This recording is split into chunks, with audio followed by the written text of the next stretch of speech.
The coffee was still burning through my skin when they threw me into the alley. I couldn't breathe.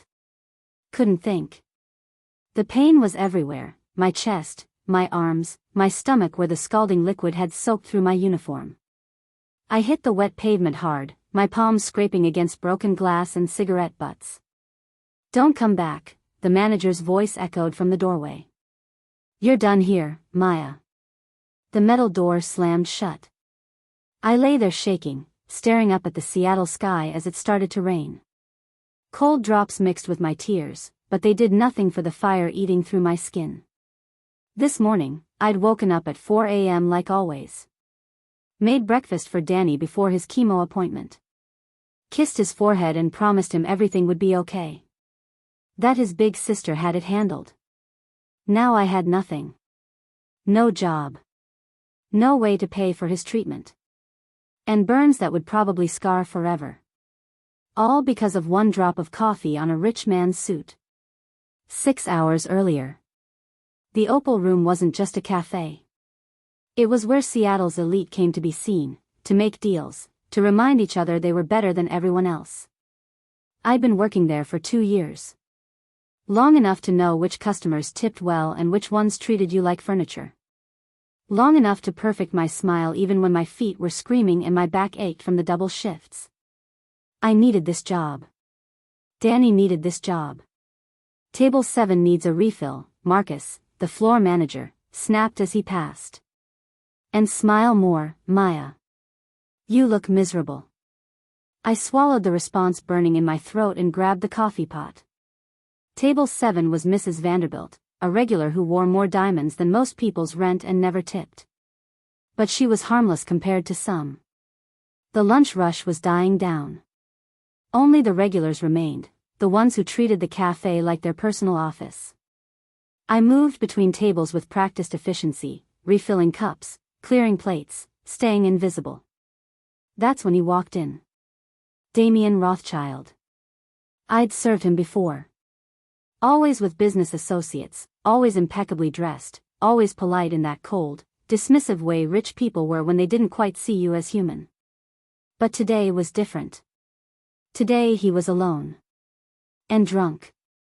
He stumbled past the hostess stand, his expensive suit wrinkled, his tie loosened. His eyes were red, his jaw tight. When he dropped into his usual corner table, he slammed his phone down hard enough that the couple nearby looked up in alarm. "Whiskey," he barked when I approached. "The good stuff. Don't make me wait." "I'm sorry, sir, but we don't serve." "I don't care what you serve." His voice was loud enough that the entire cafe went quiet. "I want whiskey. Now." Marcus appeared at my elbow, his customer service smile plastered on. "Mr. Rothschild, of course. We'll make an exception. Maya, get the gentleman whatever he wants." My jaw clenched, but I nodded. "Right away, sir." The next hour was a nightmare. Damien drank like he was trying to drown something. He made calls that dissolved into shouting. He threw a water glass at the wall hard enough that it shattered. Other customers started leaving. And Marcus kept apologizing to him. I should have seen it coming. Should have been more careful. But I was exhausted, my mind on Danny's latest test results, on the medical bills stacking up at home. I was refilling Damien's coffee cup when my hand trembled. Just a tremor. Just 1 second of my guard dropping. A single drop of coffee splashed onto his sleeve. Time stopped. Damien's head snapped up. His bloodshot eyes locked on mine. For a moment, neither of us moved. Then he smiled. It wasn't a nice smile. "You just ruined a $5,000 suit," he said quietly. "I'm so sorry, Mr. Rothschild. Let me get a towel." His hand shot out and grabbed my wrist. Hard. "Do you know who I am?" "Sir, please. Do you know how many people would kill for what I've lost today?" His grip tightened until I felt my bones grind together. "Do you have any idea what it's like to have everything taken from you by incompetent help?" I said I'm sorry. He stood up so fast his chair crashed backward. Before I could react, he grabbed the coffee pot from my other hand. Let me show you what sorry feels like. He tipped it forward. The scalding coffee hit my chest like liquid fire. I screamed as he poured it down my uniform, soaking through the thin fabric to my skin. It burned and burned and burned. I heard gasps. Saw phones come out to record. But no one moved. No one helped. Mr. Rothschild, please. Marcus was there, pulling at Damien's arm, but carefully. So carefully. Sir, I'm sure she didn't mean. Damien threw the empty pot aside. It shattered against the marble floor. She assaulted me, he said calmly, like he hadn't just burned me alive. I want her arrested. Or fired. Your choice. I couldn't breathe. The pain was everywhere. I looked down and saw my uniform smoking where the coffee had soaked through. My skin was already blistering. You're fired, Maya, Marcus said without looking at me. Security, get her out of here. What? The word came out as a gasp. I didn't. You spilled coffee on one of our most valued customers. Marcus's voice was ice. You're done. Leave now before we call the police. Strong hands grabbed my arms. I tried to pull away, but my legs wouldn't hold me. The security guard started dragging me toward the back exit as I sobbed. The last thing I saw before the door was the corner booth. A man sat there, perfectly still. He was Korean, maybe mid-30s, with dark eyes that tracked everything. A massive German shepherd lay at his feet, black as midnight. I'd never seen him before. But something about the way he watched, like a predator studying prey, made my skin crawl even through the pain. Then the door slammed shut, and I was alone in the alley. Inside, Jin-Sang Park didn't move as the waitress's screams faded. Baek-Ho's ears flattened against his head, a low growl building in his chest. Jin-Sang's hand dropped to the dog's neck, and Baek-Ho went silent. Obedient. Waiting. Jin-Sang had come to Seattle to expand his operations. To build connections with the city's elite. He'd been watching the Rothschild heir for weeks now, measuring him as a potential business partner. Now he knew everything he needed to know. He pulled out his phone and typed a message in Korean, find out everything about the girl. And the boy. The response came in seconds. His people were efficient. He read the text once. Twice. Maya Chen. 24. No parents. Younger brother, Daniel Chen, 16, stage 3 leukemia. Medical debt, $340,000 and climbing. Works 3 jobs. No criminal record. No connections. No one to protect her. The kind of person who disappeared every day in this city, and no one noticed. For the first time in years, Jin-Sang felt something move in his chest. Something that might have been rage. Or recognition. He stood slowly. Baek-Ho rose with him, massive and silent. Across the cafe, Damien Rothschild was on his phone again, laughing about something. Already he'd forgotten the girl he'd burned. Not yet, Jin-Sang whispered to Baek-Ho in Korean. The dog's growl deepened. Let him think he's safe. Jin-Sang walked toward the exit, each step measured and deliberate. He had work to do. And Damien Rothschild had just made a very expensive mistake. If you are enjoying this video, do well to hit the like button and subscribe to this channel. Chapter 2. I woke up to white walls and the smell of antiseptic. For a moment, I couldn't remember where I was. Then the pain hit, a dull, throbbing ache across my chest and arms that made me gasp. Easy. A nurse appeared beside me, her face kind. Don't try to sit up yet. You've got second-degree burns. We've treated them, but you need to rest. I blinked at her, confused. The last thing I remembered was the alley. The rain. The pain so bad I'd blacked out. How did I get here? Ambulance brought you in last night. She checked the 4 in my arm. You're lucky. Another hour and those burns could have been much worse. I can't afford this. Panic cut through the fog in my head. I don't have insurance. I need to leave. Already taken care of. The nurse smiled. An anonymous benefactor paid for everything. Your treatment, your medication, even a private room. I stared at her. What? Not just that. She lowered her voice like she was sharing a secret. They also paid for your brother's next 3 cancer treatments. The billing department said they've never seen anything like it. Someone wire transferred over $400,000 this morning. The room tilted. $400,000. More money than I'd see in a lifetime. And someone had just given it to me?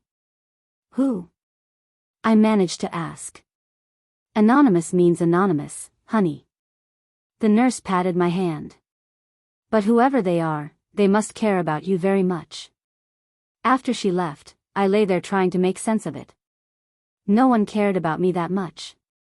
I had no family except Danny. No friends with that kind of money. No one who would. My eyes fell on the nightstand. A business card sat there, crisp and white. I picked it up with shaking hands. It was blank except for a phone number embossed in gold. No name. No company. Just 10 digits that seemed to shimmer in the fluorescent light. I slipped the card into my pocket and didn't tell the nurse about it.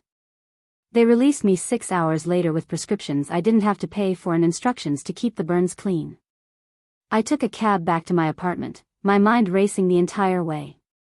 Danny was still at the hospital for his treatment. I'd call him later, once I figured out what the hell was going on. The moment I opened my apartment door, I knew something was wrong. Everything was destroyed. The couch cushions were slashed open, stuffing everywhere. My dresser drawers hung open, clothes scattered across the floor. The kitchen cabinets gaped wide, dishes smashed. Someone had torn my life apart looking for something. I stumbled through the wreckage, my heart pounding. My laptop was gone from the table where I always kept it. The laptop with the only photos I had of my parents. The only pieces of them I had left. No. My phone. Where was my phone? I found my purse in the bedroom, dumped out and empty.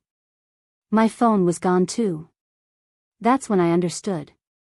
Yesterday, when Damien had attacked me, I'd been filming. I always filmed my shifts, a habit I'd picked up after a customer tried to claim I'd stolen from them. The video of Damien pouring coffee on me had been on my phone. Evidence. They'd taken it. And everything else, just to make sure. I sank to the floor in the middle of the destruction, surrounded by the pieces of my broken life. The burns on my chest throbbed. My hands shook. I had nothing left. No job. No photos of my parents. No proof of what had happened. The rich always won. Always. Unless. I pulled out the business card and stared at it. Whoever had paid my bills, whoever had left this card, they'd known. They'd known I would need help. They'd been watching. The smart thing would be to throw the card away. To run. To disappear and hope Damien Rothschild forgot I existed. But I was done being smart. Done being invisible. Done letting people like him burn girls like me and walk away laughing. I dialed the number. It rang once. Miss Chen. The voice was male, accented, calm. I've been waiting for your call. 18 hours earlier. Jin-Sang Park stood in his office overlooking Elliott Bay, watching the city lights reflect off the water. Baek-Ho lay at his feet, patient and alert. The girls' bills are paid, his second-in-command reported. Hospital, brother's treatments, everything. 420,000 total. Good. Jin-Sang didn't turn from the window. And the Rothschild heir? Bragging about what he did. Posted about it on social media. Called her, clumsy help who learned her place. A pause. He's also sent people to her apartment. Looking for evidence. Jin-Sang's jaw tightened. He'd built his empire from nothing. Started as a street kid in Busan, survived by being smarter and more ruthless than everyone else. By the time he was 20, he'd taken control of the city's underworld. By 30, he'd expanded to the United States. Now he controlled everything that mattered in the Pacific Northwest. Gambling, protection, political favors. The police commissioners called him for permission.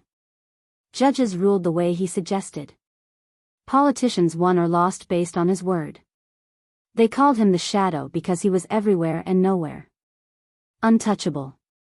But 10 years ago, he hadn't been powerful enough. 10 years ago, his sister Mi-sun had waitressed at a restaurant in Portland. A rich American businessman had cornered her after closing. When she fought back, he'd beaten her to death and left her in the alley. The man's father had been a senator. Rich. Connected. Powerful. The case had disappeared. The evidence had vanished. The businessman had walked free. Jin-Sang had hunted him for 3 years before finally getting justice. But it was too late. Mi-sun was gone. When he'd seen Chen yesterday, young, alone, burning, he'd seen his sister. Another girl the world would let disappear. Not this time. Sir. His second-in-command waited. Prepare the warehouse, Jin-Sang said quietly. Miss Chen will call soon. When she does, send a car. Baek-Ho's ears perked up at his tone. The dog knew what was coming. The car that picked me up was black and expensive, the kind that probably cost more than my entire apartment building. The driver didn't speak, just held the door open and waited. I got in because I had nothing left to lose. We drove to the waterfront, to a part of the city where the streetlights were broken and the warehouses were abandoned. Or looked abandoned. The car stopped in front of a building that loomed against the night sky. The driver opened my door. Inside, was all he said. My legs shook as I walked to the entrance. Every instinct screamed at me to run. But I thought of Damien's smile as he burned me. Thought of my ransacked apartment. Thought of Danny in that hospital bed. I pushed open the door. The warehouse was empty except for a single light in the center. Underneath it stood a man in a dark suit, his hands in his pockets. Beside him sat the biggest dog I'd ever seen, a black German shepherd with eyes that tracked my every movement. I recognized him immediately. The man from the corner booth at the cafe. Miss Chen. His voice was the same as on the phone, calm, controlled, dangerous. Thank you for coming. Who are you? My voice sounded braver than I felt. My name is Jin-Sang Park. He tilted his head slightly, studying me. But most people call me the Shadow.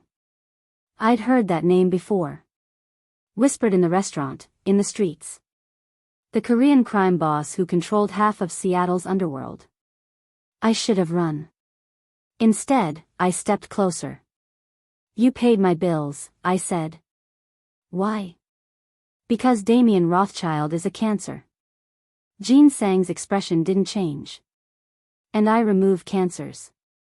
What do you want from me? I want to destroy him. Completely. His reputation, his fortune, his freedom. Everything. Jin-Sang's eyes were black in the shadows. And you're going to help me do it. Why would I help you? Because you want the same thing I do. Justice. He wasn't wrong. But this man, this criminal, wasn't offering justice. He was offering revenge. What kind of help? I asked. Jin-Sang stepped into the light. Up close, he was younger than I'd thought, maybe mid-30s. Handsome in a cold, sharp way. Controlled. The kind that requires someone invisible, he said. Someone they'd never suspect. Someone who can get close to the people I need to reach. You want me to spy for you. I want you to work for me. 1 year. You do what I ask, when I ask. In return, I'll give you Damien Rothschild's destruction on a silver platter. My heart pounded. And after the year? Jin-Sang's expression was unreadable. If you survive it, you'll be free. Richer than you've ever imagined. Your brother will have the best care money can buy for the rest of his life. And if I don't survive? Beside him, Baek-Ho's eyes gleamed in the darkness. Then the debt dies with you, Jin-Sang said softly. I should have said no. Should have walked away. But I looked at this man, this shadow, and saw something familiar in his eyes. The same fury I felt. The same need for justice in a world that had none. I want him to suffer, I whispered. He will. Jin-Sang's smile was razor-sharp. I promise you that. I took a breath that hurt my burned chest. Then I'm in. If you are enjoying this video, do well to hit the like button and subscribe to this channel. Chapter 3. I didn't recognize myself in the mirror. The woman staring back at me wore a black Valentino gown that cost more than I'd made in a year at the cafe. Her hair was swept up in an elegant twist, diamond earrings catching the light. Her makeup was flawless, hiding the fading burn scars beneath expensive foundation. She looked like she belonged at the Rothschild estate. She looked nothing like Maya Chen. Remember, Jin-Sang's voice came through the nearly invisible earpiece. You're Mia Delacroix. French art consultant. You've been living in Paris for the last 5 years. You don't know Damien Rothschild. You've never met him before tonight. I touched the diamond bracelet on my wrist. It wasn't just jewelry, each stone concealed a surveillance device smaller than a grain of rice. Jin-Sang's people had spent 2 weeks training me for this. Teaching me how to walk differently, talk differently, be different. Teaching me how to get close to the man who'd burned me and walk away with the evidence that would destroy him. I'm ready, I said quietly. Through the limousine window, the Rothschild estate rose like a fortress. All glass and steel and old money, perched on a cliff overlooking Puget Sound. Cars lined the circular driveway, Bentleys, Ferraris, Maseratis. Seattle's elite gathered for Senator Rothschild's annual charity gala. The charity was for cancer research. I thought of Danny, home with his nurse, and felt my resolve harden. The door opened. I stepped out into the cool evening air, and became someone else entirely. The ballroom was obscene. Crystal chandeliers the size of cars. Champagne flowing like water. Women dripping in jewels, men in tuxedos that cost more than most people's mortgages. They laughed and drank and pretended their donations made them good people. I moved through them like a ghost, searching. Mia Delacroix? A hand touched my elbow. I turned, my practiced smile in place, and found myself face to face with Damien Rothschild. My heart stopped. For one terrible moment, I thought he'd recognize me. That he'd see past the makeup and the dress and the careful transformation. But his eyes held only interest. Attraction. He didn't remember me at all. Guilty, I said in the French accent Jin-Sang's dialect coach had drilled into me. And you are? Damien Rothschild. My father's hosting this little gathering. His smile was charming. Practiced. The smile of a man who'd never been told no. I heard we had a genuine French art expert attending. I had to meet you. Flatteur. I let him take my hand, let him kiss it. Fought the urge to pull away as his lips touched my skin. Though I'm hardly an expert. Just someone who appreciates beauty. Then you'll appreciate my collection. He hadn't let go of my hand. Most of these people wouldn't know a Monet from a Motel painting. But you have taste. I can see it. Your collection? I tilted my head, playing coy. Should I be impressed? You will be. His thumb traced circles on my wrist, right over the scars his coffee had left. He had no idea. Come. Let me give you a private tour. Jin-Sang's voice crackled in my ear. Perfect. Stay calm. Plant the devices. Get out. Easier said than done. Damien's private wing was separate from the gala. Quieter. More intimate. And completely isolated. My bedroom's through here, he said, leading me down a marble hallway. That's where I keep the Caravaggio. Worth 30 million, but I bought it because I liked it, not for investment. He was showing off. Peacocking. I made appropriate impressed noises while my mind raced. The bedroom was massive. All dark wood and expensive fabrics. A painting dominated one wall, violent, beautiful, worth more than Danny's entire treatment. Exquisite, I breathed. While Damien explained the painting's history, I moved closer to his desk. Pretended to admire a sculpture while my fingers found the first device in my bracelet. It detached with the barest click. I pressed it beneath the desk's edge. It stuck instantly, invisible. 1 down. 3 to go. You have wonderful taste, I said, turning back to him. Your office must be equally impressive. His smile widened. You want to see my etchings? I want to see everything you have that's beautiful. The office was 2 floors up. More paintings, more sculptures, more obscene displays of wealth. I planted the second device behind a Renoir while Damien poured us wine.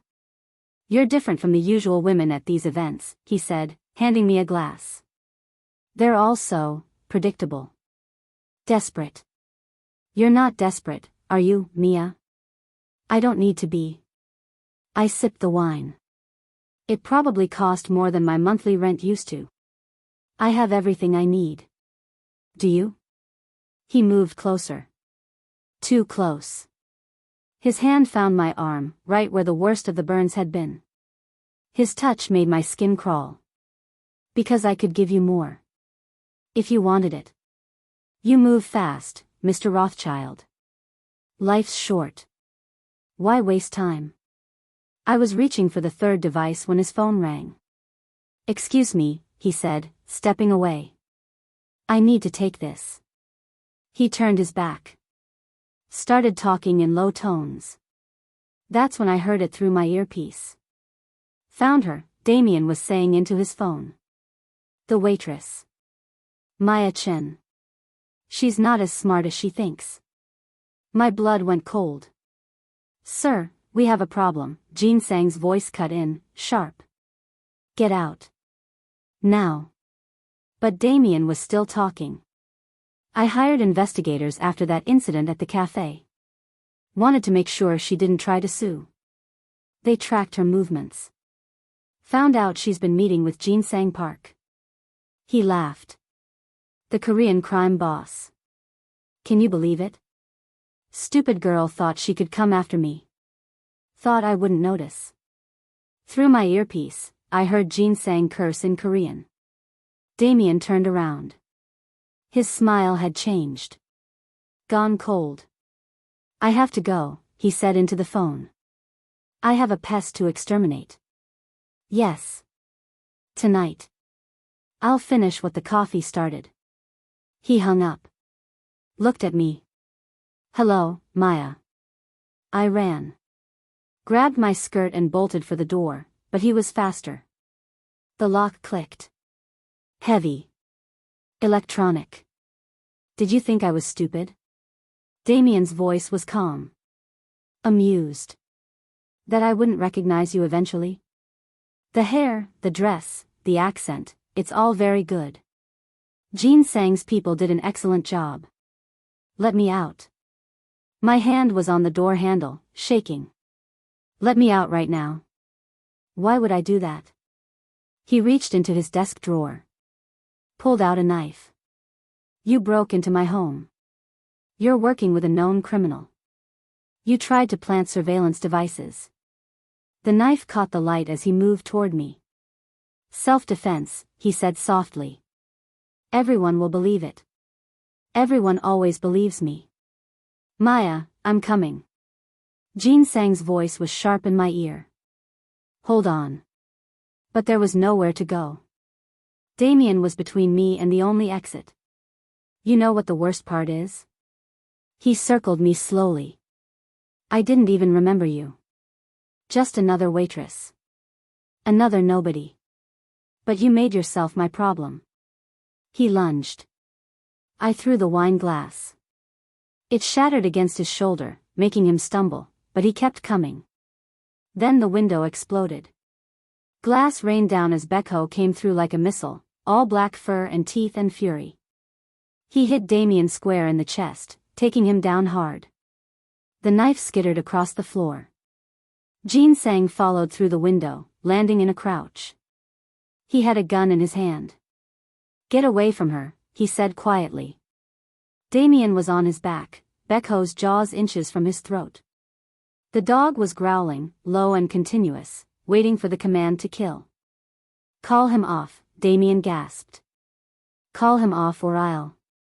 Jin-Sang pointed the gun at his head. "You'll what?" That's when I heard them. Sirens. Getting closer. Damien started laughing. Even with a gun to his head, even with Baek-Ho ready to tear out his throat, he was laughing. "My father owns the police commissioner," he said. "You pull that trigger, they'll hunt you forever." The dog attacked me unprovoked. She broke in. "You're finished, Shadow." Jin-Sang's jaw tightened.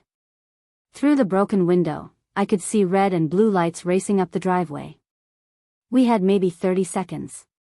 Then Jin-Sang did something I never expected. He turned to me. Held out the gun. "Your choice," he said. "Shoot him and we both go down, or we leave him and play the long game." The gun was heavy in my hand. Heavier than it should be. Damien was still smiling. Still so sure he'd win. My finger found the trigger.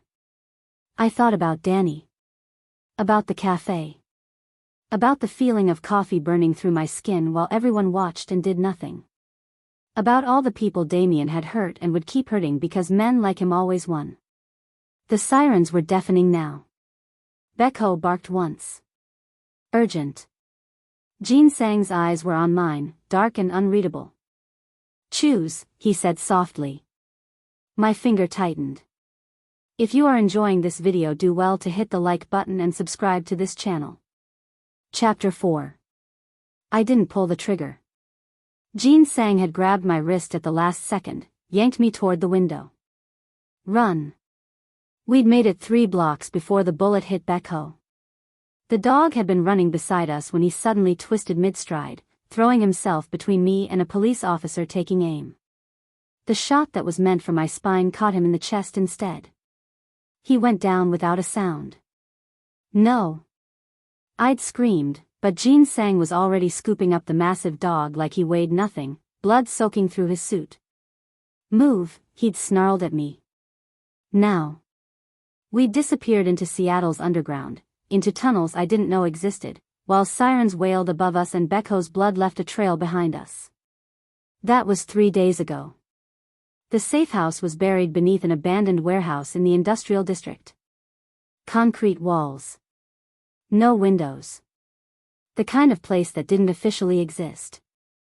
I sat on the floor beside the makeshift medical table where Baek-Ho lay sleeping. The surgery had taken 6 hours. Jin-Sang's private surgeon, a man who didn't ask questions and worked only in cash, had removed the bullet and stitched him up. "He'll live," the surgeon had said. "But he needs rest. And care." So I stayed. Changed his bandages. Made sure he had water. Talked to him even though he couldn't hear me through the anesthesia. I owed him my life. "You should sleep," Jin-Sang said from the doorway. I didn't look up. "So should you." He'd been on the phone for hours. Speaking rapid Korean, his voice tight with a tension I'd never heard before. Something was wrong. Something beyond Damien and the failed infiltration. Jin-Sang crossed to where I sat and lowered himself beside me. For a long moment, we both just watched Baek-Ho breathe. "There's a traitor," he said finally. "In my organization. Someone tipped off the police about the Rothschild estate. Someone who knew our exact timeline." My stomach dropped. "Who?" "I don't know yet." His jaw was tight. "But I'll find them." Baek-Ho stirred, whimpering in his sleep. I stroked his head gently, and he settled. There's more, Jin-Sang continued. Senator Rothschild has declared war. Full war. He's using every connection he has, federal prosecutors, FBI, even Homeland Security. They're calling my organization a terrorist cell. That's insane. They raided 3 of our operations this morning. Arrested 15 of my people. 2 were killed resisting. His voice was flat. Controlled. But I could hear the rage underneath. He's not just coming after me. He's coming after everyone connected to me.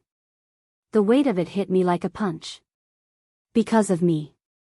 Because I didn't shoot Damien when I had the chance. No. Jin-Sang turned to look at me.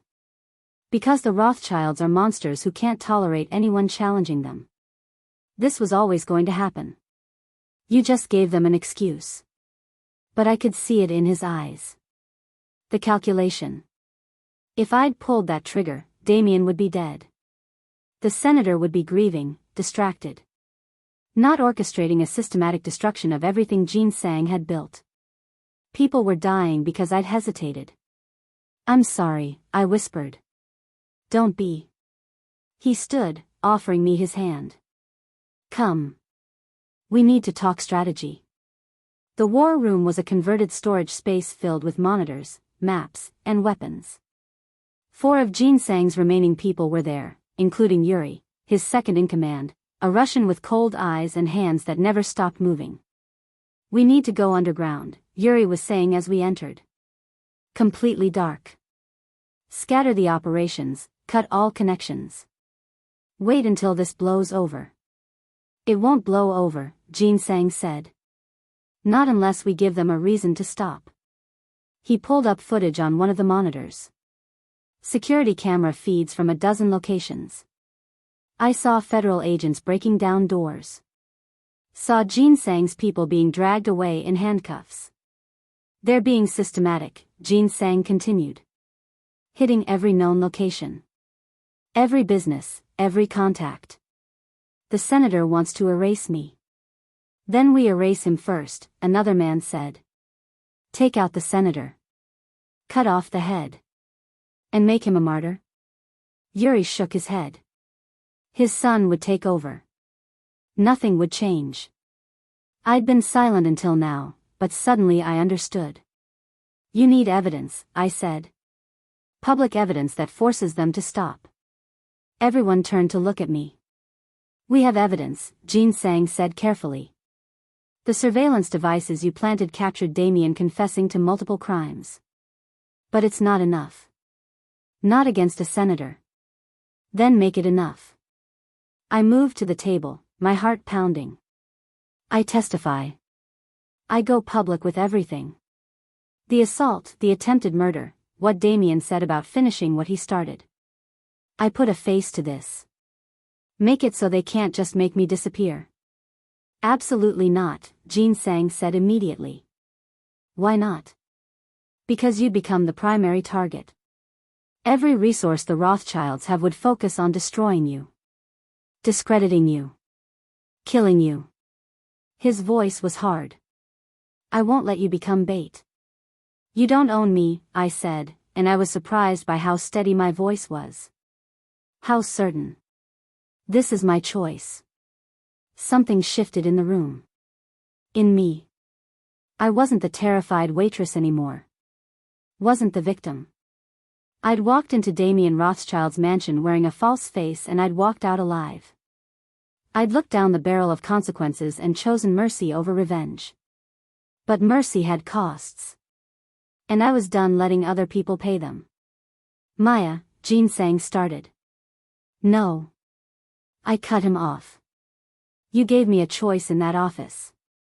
Shoot or don't shoot. I chose. Now I'm choosing again. I'm testifying. Yuri was watching me with something that might have been respect. She's right. A witness willing to go public changes everything. The media would eat it up. Waitress assaulted by billionaire air fights back. It's perfect. Jin-Sang's jaw was tight, but before he could argue, his phone rang. He glanced at the screen and frowned. It's the hospital. Danny's hospital. My blood went cold. He answered. Listened. His expression went carefully blank. I understand, he said quietly. We'll handle it. He hung up. What? I demanded. What happened? Is Danny okay? He's fine. But someone tried to access his room an hour ago. 2 men claiming to be transferring him to another facility. The nurses got suspicious and called security. Rothschild, I breathed. I have people on Danny now. He's protected. Jin-Sang turned to Yuri. Double the security at every. The gunshot was deafening in the confined space. Jin-Sang staggered backward, blood blooming across his shoulder. Yuri stood there with a pistol in his hand, his expression almost apologetic. I'm sorry, Yuri said. Truly. But they're paying me more than you ever could. Everything happened at once. Jin-Sang's other men reached for their weapons, but Yuri was already moving, firing twice more. Both men went down. I dove for cover behind the table as Baek-Ho, wounded, drugged, but still loyal, came through the door like a demon. He hit Yuri before the traitor could turn, jaws clamping down on his gun arm. Yuri screamed. Dropped the pistol. Kicked free and ran, blood streaming from the bite wound. Blood pulsed between my fingers, hot and too fast. Stay with me, I said. Jin-Sang, stay with me. His eyes were unfocused. Skin going pale. Maya, he whispered. I need to tell you something. About your parents. Save your strength. Listen. He grabbed my wrist with surprising strength. They didn't die in an accident. 15 years ago. They were murdered. The world tilted. What? Senator Rothschild. He killed my sister. Your parents witnessed it. Blood flecked his lips when he spoke. He had them killed to silence them. You were there. 8 years old. You saw it happen. No. No, that was impossible. I would remember. He had people alter your memories. Trauma therapy, they called it. Made you forget. But he's always known you might remember someday. Jin-Sang's breathing was ragged. Damien throwing that coffee wasn't random. He recognized your last name. His father ordered him to handle you. Before you became a problem. Everything I thought I knew shattered. My parents. Jin-Sang's sister. All of it connected. All of it orchestrated by the same monster. The Rothschilds have been controlling your life for 15 years, Jin-Sang said. Waiting. Watching. Making sure you stayed broken. His phone buzzed. With shaking hands, I picked it up. A video message from an unknown number. I pressed play. Danny appeared on screen, tied to a chair in a room I didn't recognize. He was conscious, terrified, tears streaming down his face. Then Damien stepped into frame. Hello, Maya, he said pleasantly. I believe we have unfinished business. Come to the Rothschild estate. Alone.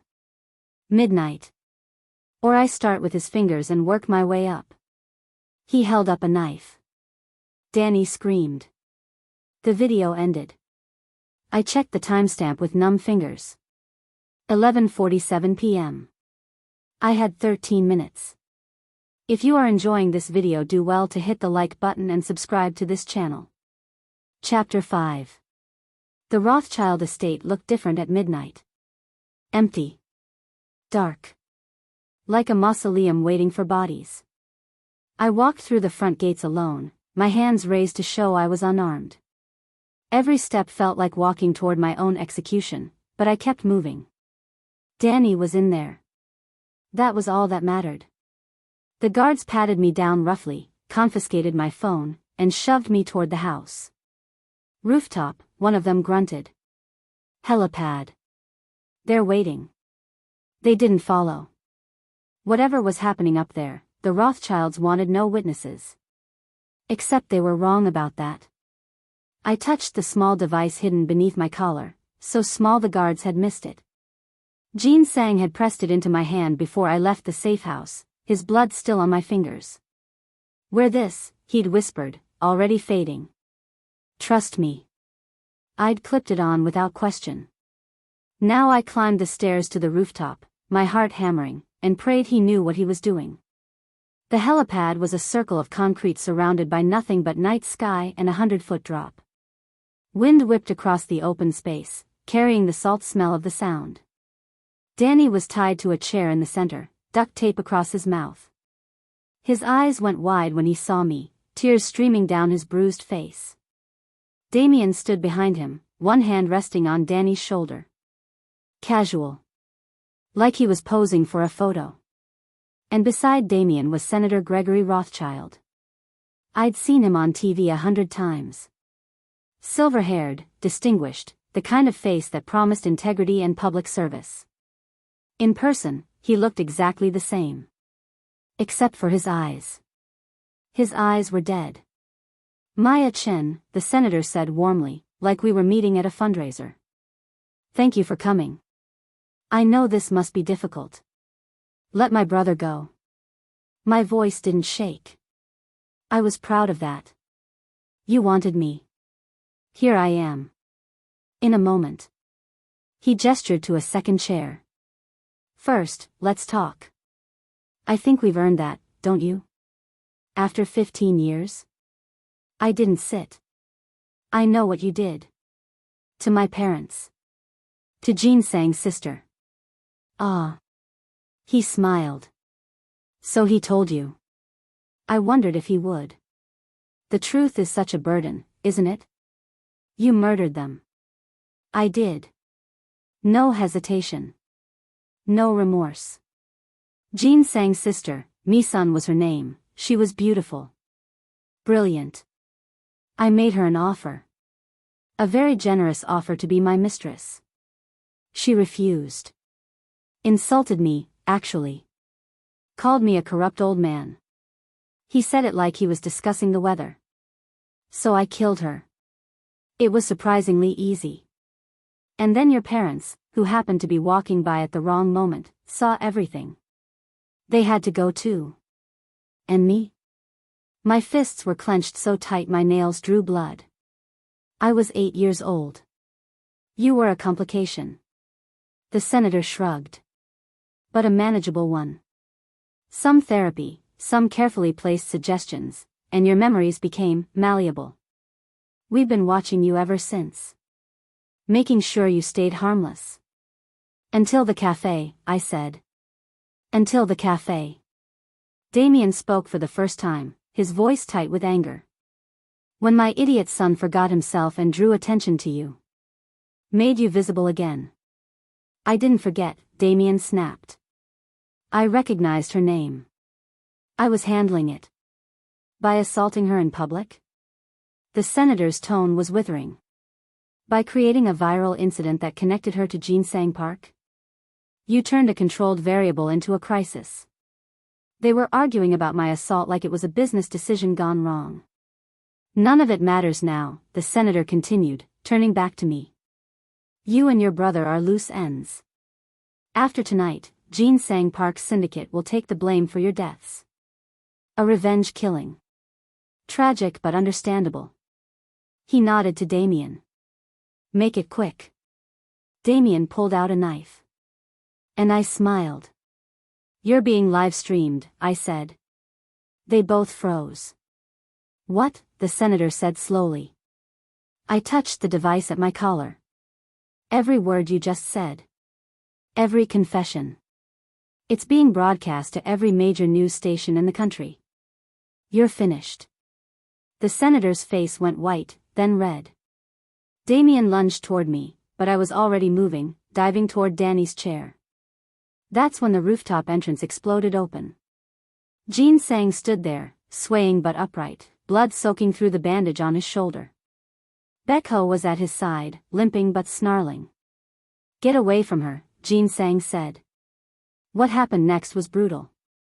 Jin-Sang moved like death itself, wounded, weakened, but unstoppable. He hit Damien first, driving him away from Danny. They crashed into the helipad railing, trading blows that echoed across the rooftop. The senator pulled a gun from his jacket. Baek-Ho launched himself at the older man, taking him down hard. The gun skittered across the concrete. I yanked the tape from Danny's mouth, pulled a pocketknife from my boot, Jin-Sang had given me that too, and started sawing through his restraints. Maya, Danny gasped. Don't talk. Just run when I tell you to. Behind us, Jin-Sang and Damien were trying to kill each other. Jin-Sang was stronger, better trained, but he was losing blood fast. Damien got lucky, landed a punch that sent Jin-Sang staggering. Damien grabbed the senator's dropped gun. No! I screamed. He pointed it at Jin-Sang's head. The knife was in my hand before I thought about it. The same knife I'd used to cut Danny free. I could throw it. I was close enough. End Damien Rothschild right now. My arm drew back. Jin-Sang's eyes met mine across the rooftop. I saw something in them I'd never seen before. Not rage. Not calculation. Fear. Fear that I'd become what he was. What revenge had made him. A monster. I looked at Damien. At the gun. At how easy it would be. Then I dropped the knife. It's over, I said, stepping between Damien and Jin-Sang. The whole world is watching. You pull that trigger, there's no father to protect you. No money to buy your way out. Just murder on live television. Get out of the way, Damien snarled. No. I said move. Justice, I said firmly. Not revenge. That's the difference between us. The sound of helicopters filled the air. Real ones this time, with federal markings. Spotlights swept across the rooftop, blindingly bright. FBI. Drop your weapons. Damien's hand was shaking. For a moment, I thought he'd shoot anyway. That he'd take us all down with him. Then the gun clattered to the ground. Federal agents swarmed the rooftop. They took Damien first, then the senator, reading them their rights while cameras captured everything. Jin-Sang collapsed. I caught him before he hit the concrete, lowering him gently. His blood was warm against my hands. You didn't kill him, he whispered. No. Why? Because you taught me there's another way. I pressed my hand harder against his wound. Medic. I need a medic. The debt, he started. Is void, I finished. You saved my life. My soul. The debt is mine to you. His eyes closed. Even. 6 months later. The dog rescue center was beautiful. Glass and wood, built on land Jin-Sang had bought outside Seattle. Mison's Haven, the sign read. A place for abandoned and abused dogs to heal. I found Jin-Sang in the yard, watching a group of puppies play. Baek-Ho lay beside him in the sun, completely healed, his tail thumping lazily. Maya, Jin-Sang said when he saw me. He didn't smile, he never really smiled, but his expression warmed. I didn't know you were coming. Thought I'd check on my favorite patient. I sat beside him on the bench. Baek-Ho immediately pushed his head into my lap for scratches. How's retirement treating you? Boring. But there was no real complaint in his voice. Profitable, though. Turns out legitimate business isn't so different from illegitimate. Just more paperwork. The Rothschilds had been convicted 3 weeks ago.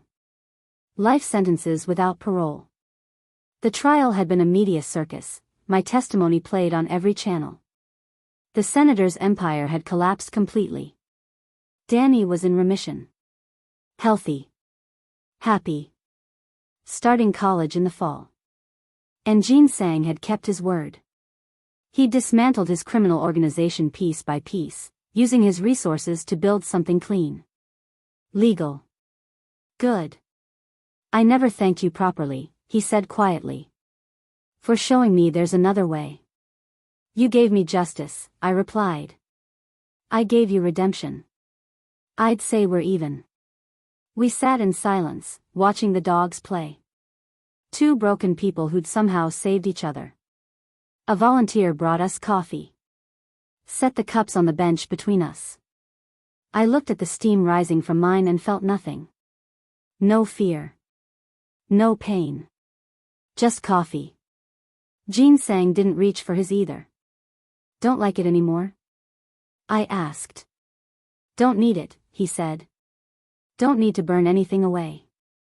Not anymore. The sun set over the mountains, painting everything gold and red. Baek-Ho snored softly, safe and content. And the coffee sat between us, untouched and cold. We didn't need it anymore. If you enjoyed this video and want to see more videos like this, do well to hit the like button and subscribe to this channel. Drop your thoughts in the comments section and share this video to family and friends. The end.